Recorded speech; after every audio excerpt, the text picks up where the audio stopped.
কক্সবাজার জেলার পেকো উপজেলার রাজাখালী ইউনিয়ন পরিষদের মাঠে শুক্রবার বিকেলে যারা যোগায় খোদার অন্ন আমরা লড়ি তাদের জন্য এই প্রতিপাদ্যকে সামনে নিয়ে বাংলাদেশ জাতীয়তাবাদী কৃষক দল রাজাখালী ইউনিয়ন শাখার উদ্যোগে এক কৃষক সমাবেশ রাজাখালী ইউনিয়নের আহ্বায়ক এস.এম. আমিনুল্লাহর সভাপতিত্বে এবং সদস্য সচিব মোহাম্মদ নুরুল ইসলামের সঞ্চালনায় অনুষ্ঠিত হয়।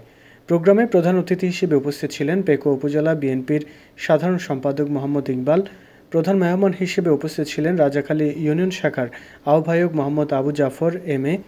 উদ্বোধক হিসেবে উপস্থিত ছিলেন পেকো উপজেলা বিএনপি কৃষক দলের আহ্বায়ক আবু সিদ্দিক রনি। প্রধান বক্তা হিসেবে গুরুত্বপূর্ণ বক্তব্য প্রদান করেন পেকো উপজেলার বিএনপির সাংগঠনিক সম্পাদক মোহাম্মদ মোসলেউদ্দিন।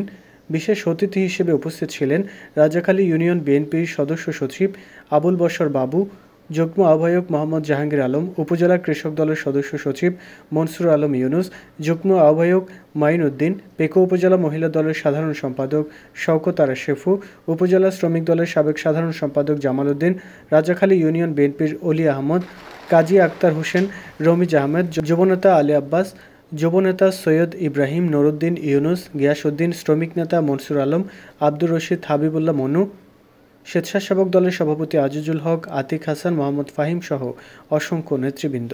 রাজাকালীন উদ্বোধন হলো কৃষিজাত পণ্য নিয়ে, কৃষকদেরকে নিয়ে কৃষক মেলা। আমরা বাংলাদেশের কক্সবাজারের এই প্রান্ত থেকে সরকারকে জানাতে চাই, রাজাকে ন্যায্য দাবি আদায় করে ছাড়বো ইনশাআল্লাহ। লবণের দাম ন্যায্য দিতে হবে। এ দাবি জনতার, এ দাবি কৃষকের, এ দাবি মজলুমের। এই দাবি বর্তমান সরকারকে অবশ্যই মানতেই হবে ইনশাআল্লাহ। আমরা গান জড়াবো, রক্ত দেব, আমরা ত্যাগ দেব। সরকার আমাদের গান এবং ত্যাগ এই লবণের দাম নিয়ে চিরিমিরি খেলবে, সেটা আমরা বরদাস্ত করবো না। আমরা কৃষক বাঁচবে, বাংলাদেশ বাঁচবে। বাংলাদেশকে যদি বাঁচাতে চান তাহলে কৃষককে বাঁচান, কৃষকের ন্যায্য মূল্য নিশ্চিত করেন, সুনিশ্চিত করেন। এই সরকারের কাছে আমরা উদাত্ত আহ্বান জানাবো, পিউনো মহোদয়, চেয়ারম্যান সাহেবরা, ওসি সাহেবরা, এসিএন মহোদয়, আপনারা শুধু মহোদয় করে ডিসি সাহেব এই নেতার নেতৃত্ব দিয়ে টাকা নিয়ে পয়সা নিয়ে আপনারা ছিনিমিনি খেলবেন না। জনগণের ন্যায্য দাবি মেনে নেন এবং উৎপাদিত ফসলের প্রকৃত মূল্যায়ন দিতে চেষ্টা করুন। প্রেসিডেন্ট জিয়াউর রহমানের হাতে গড়া সংগঠন বাংলাদেশ জাতীয়তাবাদী দলের একটি অঙ্গ সংগঠন হচ্ছে কৃষক দল। এদেশের স্বাধীনতা যুদ্ধে শহীদ প্রেসিডেন্ট জিয়াউর রহমান 1971 সালের 1 নং সেক্টরে নিজের হাতে অস্ত্র নিয়ে যুদ্ধ করে দেশকে স্বাধীন করেছেন। স্বাধীনতা সংগ্রামে তিনি সরাসরি অংশগ্রহণ করেছেন, স্বাধীনতা ঘোষণা করেছেন। পরবর্তীতে একটি বাংলাদেশ বিশ্বের মানচিত্রে আজকে অর্জিত করেছিলেন সেদিন শহীদ প্রেসিডেন্ট জিয়াউর রহমান। তার পরবর্তী সময়ে যখন দেশে তিনি রাষ্ট্র ক্ষমতার সুযোগ পেয়েছেন, তখন বাংলাদেশের অবস্থা খুবই খারাপ ছিল। জনজীর্ণ একটি দুর্ভিক্ষময় বাংলাদেশ ছিল। তার পরিত্রাণ লাভের জন্য তিনি কৃষিকাজের প্রতি মনোযোগী হয়েছিলেন।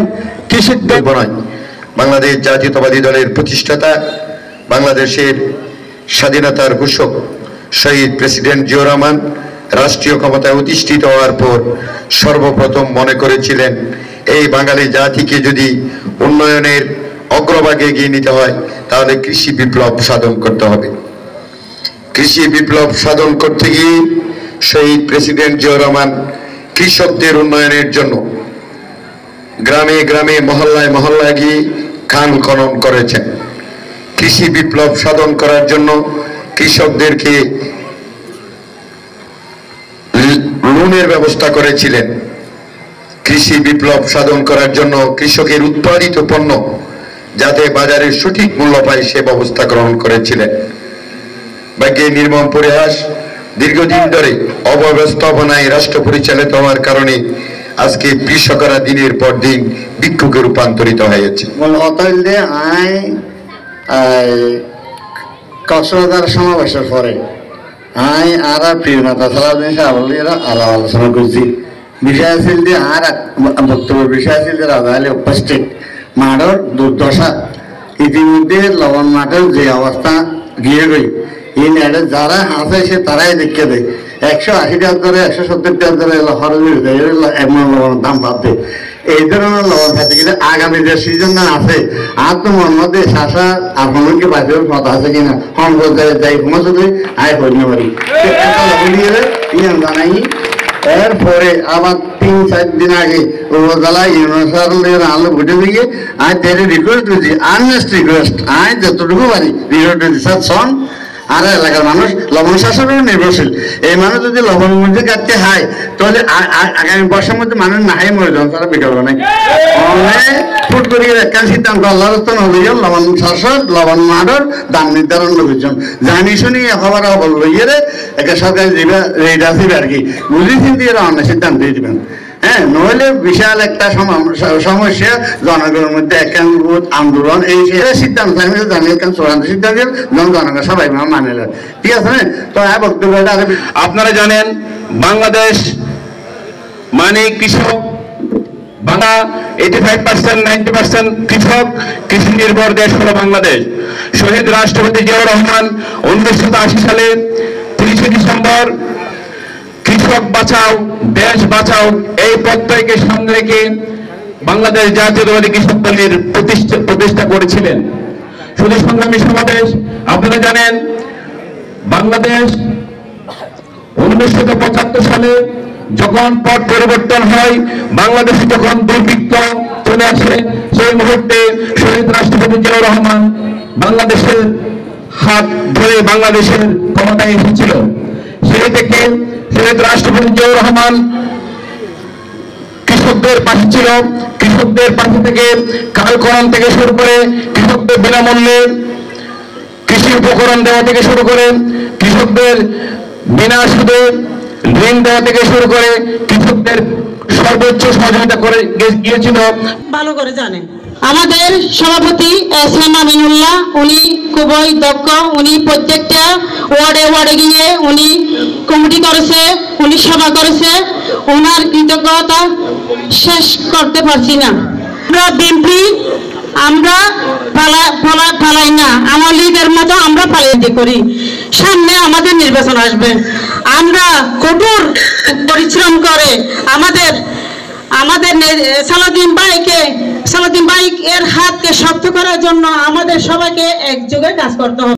সংগঠনকে উপজেলার অঙ্গ সংগঠনের সকল নেতৃবৃন্দ এবং রাজাখালী ইউনিয়নের যে সমস্ত বিএনপি যুবদল ছাত্রদল শ্রমিক দল মহিলা দল মৎস্যজীবী দল কৃষক দল যারা এসেছেন এবং আবহাওয়ার জনতা যে সমস্ত কৃষক জনতা এসেছেন সকলকে ধন্যবাদ জানাচ্ছি এবং উপজেলা বিএনপির মাননীয় সাধারণ সম্পাদক মহোদয় সাংগঠনিক সম্পাদক সহ যারা বিএনপি নেতৃবৃন্দ হয়েছেন তাদেরকে আমি রাজাখালী ইউনিয়ন কৃষক দলের পক্ষ থেকে আবার অসংখ্য ধন্যবাদ মোবারক জানিয়ে আমি এখানে রাজাখালী বিএনপি অত্যন্ত পরিশ্রম সহযোগিতার মাধ্যমে আজকে আমরা এতটুকু ব্যস্ত রয়েছি।